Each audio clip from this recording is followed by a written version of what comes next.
Welcome to Walk Thru the Bible, Susan Michael's 12-month journey through the most exciting book on the planet. It will transform your life one page at a time. Be sure to subscribe for future episodes that will ignite your faith and bring your Bible to life. Now, let's join our host, Susan Michael. Hey there, and welcome back.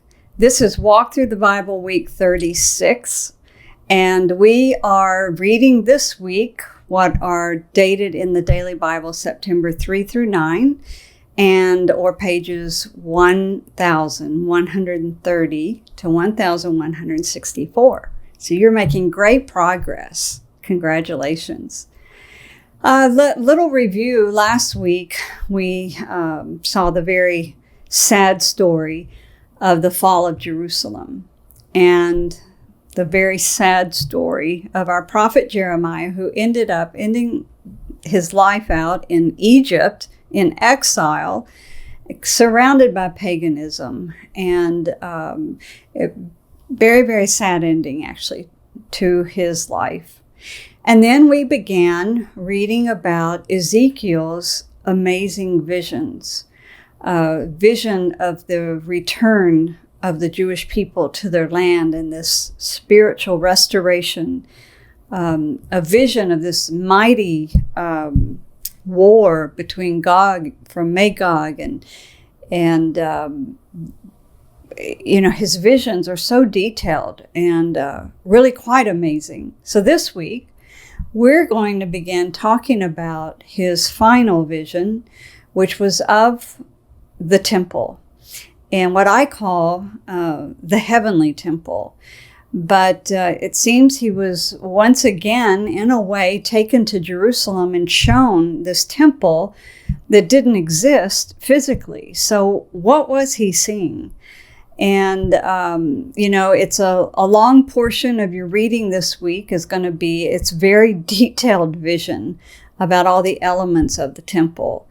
And I'm not going to take time to go through that. You can read through it. And I will say that, when our year is over, hopefully you're going to have a list of additional studies that you'd like to do. And one of them might be about the design of the temple. And in order to really study that, you have to go back and study the Garden of Eden, and then the tabernacle in the wilderness, and then the temple as it was given to David to be built. And now this heavenly vision, or this temple vision given to Ezekiel, and see how they are the same and where they might differ. Most agree that the temple that Ezekiel saw is of a future era. You could call it a messianic era. You could call it the heavenly temple. But I think that what we'll find is in all these situations, there is a basic design in heaven that all of these are based on, including the Garden of Eden. So it's a fascinating study, which we just don't have the time to go into it. But it's something I would suggest that you put on a list. I want to go back and study this. There's just so much detail, so much meaning, and so many layers of meaning in all of it. So with the end of this magnificent and very detailed and very long vision that Ezekiel has of the temple, is kind of the last we hear of Ezekiel. So this means two of our great prophets for this period are coming to the end of their ministries, and maybe even the ends of their lives. And so this leaves us with Daniel. Now, Daniel stays active in Babylon up through the beginning of Persia. So he's active for like 80 years. He was a young man when he was taken off to Babylon, but he must have been a very old man when his life and his ministry finally came to an end. So this week we read the story in Daniel 3, famous story. There's no need for me to read it or even to tell it. The story of Shadrach, Meshach, and Abednego. So many times his name is pronounced Abednego, but I think it's more properly probably Abednego. The 3 Hebrew sons who refused to bow down to the golden image that the King Nebuchadnezzar had built. And the decree had gone out that everyone was to bow to this image, but they refused to. So they're thrown into the fiery furnace. And what happens is that the king looks up and he says, I thought there were only 3 people we threw in the furnace. Why do I see 4? Who is this 4th person? And we all know that it is the Lord in the form of a man. They're saving the children. Now, what is the significance of this story? Well, I'll point out that it could be, this golden image that Nebuchadnezzar built was actually built out of gold from the temple in Jerusalem. And it may have been from gold from other places, but more than likely he had carried off a lot of gold in all of his conquests. So he puts this golden image up that everyone is supposed to worship. And they refuse to. And the significance of this is that here for all these years, the children of Israel had bowed down and worshiped these pagan gods and these idols. And the prophets kept telling him, they're nothing. They're nothing. They've just been made by hands. Don't worship them. Turn to the Lord your God. And they refused to. And so here they are in exile. And the 3 Hebrew sons say, no, we will not bow down. And God rescues them. God didn't rescue the idolatrous nation. He let them go into exile. He let the city and the temple be destroyed. But he sure saved these 3 who refused to bow down. Now, speaking of the king of Babylon, Nebuchadnezzar, he's a bit of a funny character.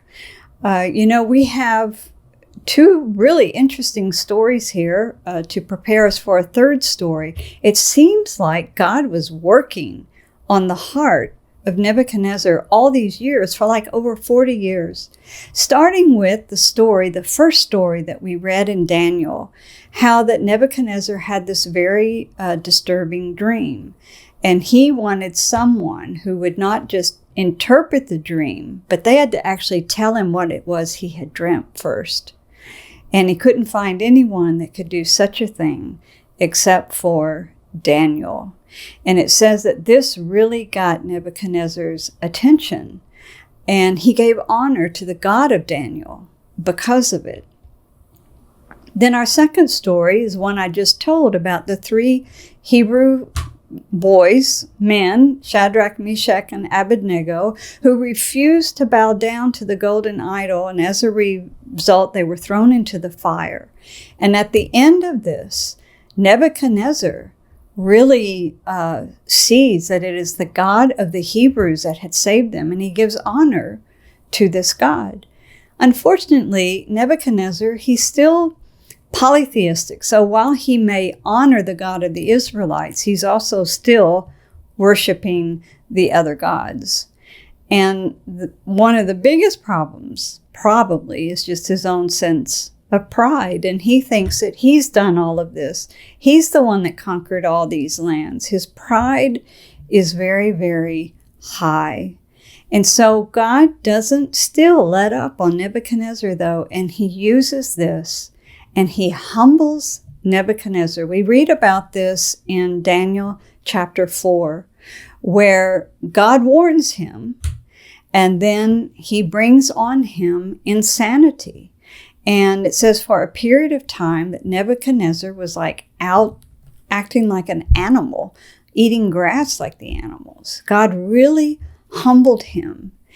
But in the end, the Lord raises him up. He restores everything to him. And this is the amazing final words of Nebuchadnezzar in Daniel 4, verse 37.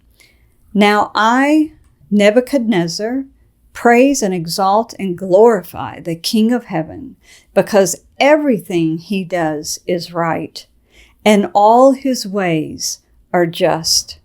And those who walk in pride, he is able to humble.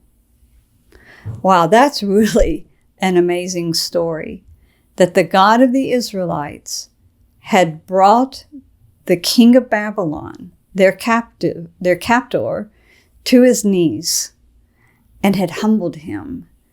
And he proclaims here the greatness of that God. Now, this could be a far-fetched story, right? I mean, do we have any proof of any of this? Well, not much, but there is one find that might be a hint towards this story. And so there was a fragment of cuneiform text that was found in the, in the area of Babylon. And it suggests the possibility that Nebuchadnezzar had some problem that caused him to become disengaged from his responsibilities for a time. And that during that time, his son, Marduk, was probably in control. But archaeologists or the scholars will tell you that the text is too uncertain. They're not really sure that they can draw that firm of a conclusion.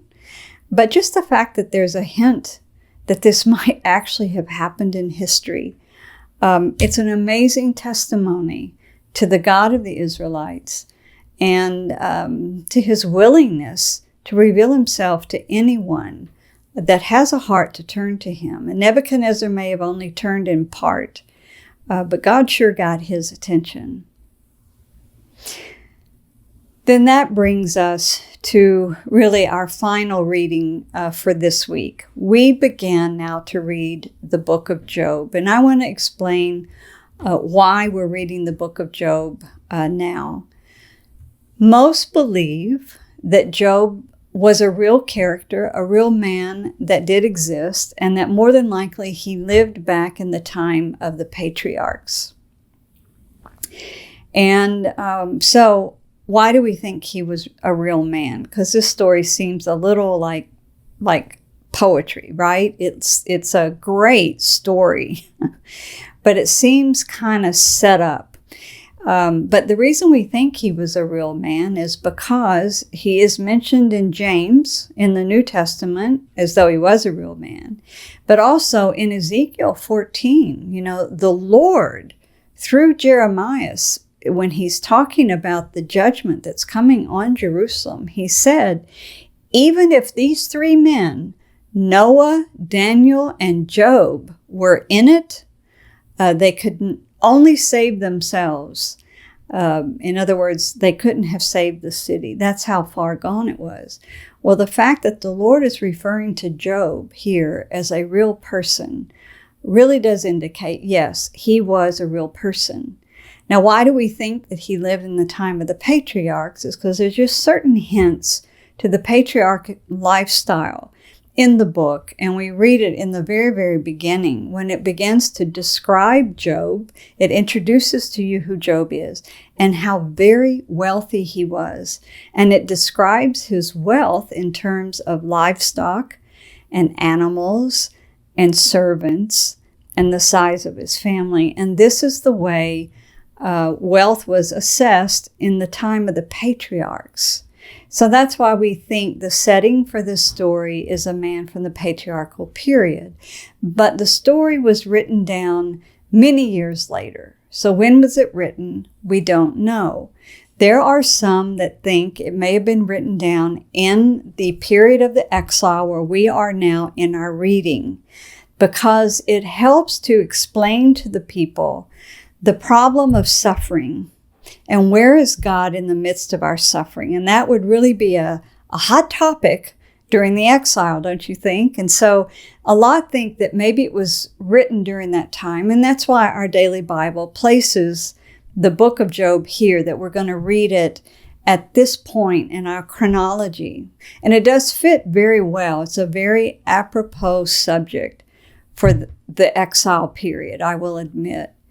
But there are also those that believe the book was written much earlier by Moses. Why Moses? Well, there's a couple of things in the book that hint to that time period of Moses and Joshua. But in the opening, we see that Job lived in a place called Uz or Uz.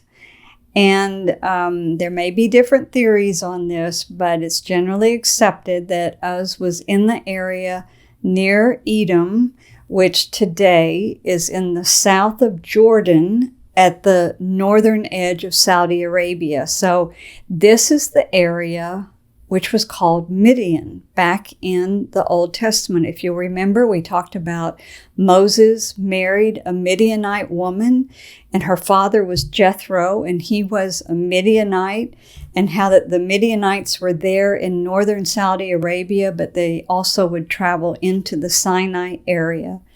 So Uz seems to be right there at the northern edge of the Midian area. So therefore, when Moses was in Midian, he may have heard this story. It would have been a tradition amongst the people of that region about Job, who had lived there many centuries earlier. But they had passed down the story verbally from generation to generation. Moses may have heard it.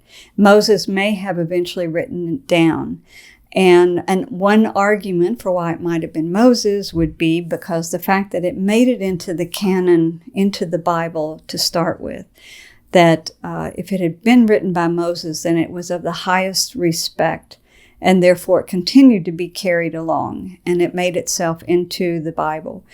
So these are just theories. I just give this as sort of a setting of who we're talking about and where this story may have taken place and who might have written it down.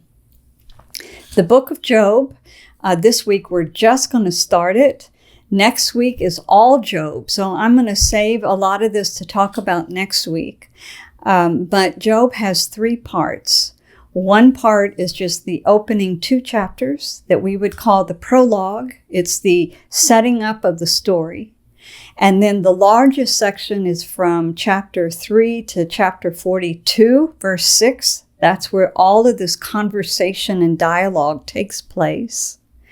And then at the very end, the last few verses of the entire book are considered the epilogue. That's the conclusion. That's the end of the story.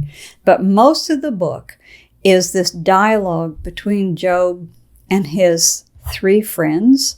And then a 4th one shows up, and then God himself speaks. So here, what you're going to be reading this week, just in chapters 1 and 2, we set up the story here where it's these angels of God go before the Lord, and then it says Satan goes before the Lord. Well, Satan here is actually, in Hebrew, would be called the Satan. So it was the, not accuser, but the adversary. That's what the word Satan means. So it doesn't look like Satan is used here in this book as the title of a evil being.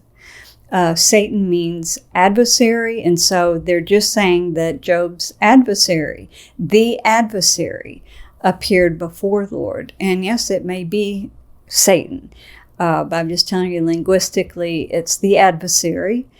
And he goes before the Lord, and God himself says, "Have you considered my servant Job?"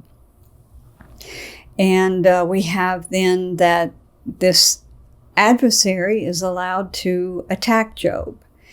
And after Job loses so much, then he says this in chapter 2, verse 20. At this, Job got up and tore his robe and shaved his head, and then he fell to the ground in worship. And he said, naked I came from my mother's womb, and naked I will depart. The Lord gave, and the Lord has taken away. May the name of the Lord be praised. And in all of this, Job did not sin by charging God with wrongdoing. Now that was the right response. And I'm sorry, that was not in chapter 2. That was still in chapter 1. That was the right response from Job's heart. He passed that test. But then the accuser says, no. Sure, he's trusting you. We got to go deeper. And so Job goes through another round of loss. Once again, he has a right response. But then towards the end of chapter 2 is when his 3 friends enter the story: Eliphaz, Bildad, and Zophar. And the good news is that for the first 7 days that they're with Job, they don't say a word. They sit in silence. They're mourning with Job, and they just sit in silence. And I want to end this week just with this point because, it's really the best thing that they did in the whole book. And it's the best thing we can do. When we have a friend, we have someone suffering, just sit with them in silence. Don't try to sermonize. Don't try to explain God. Don't try, just say, I'm sorry.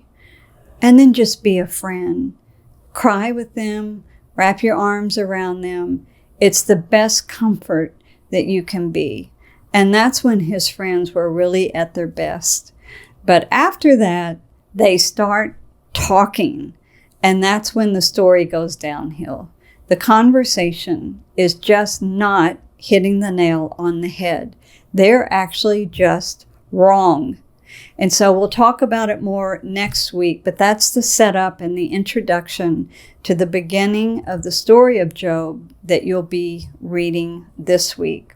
So that wraps it up a few minutes early this week, but I want you to enjoy your reading and be ready. Come back next week when we're going to talk about how God speaks.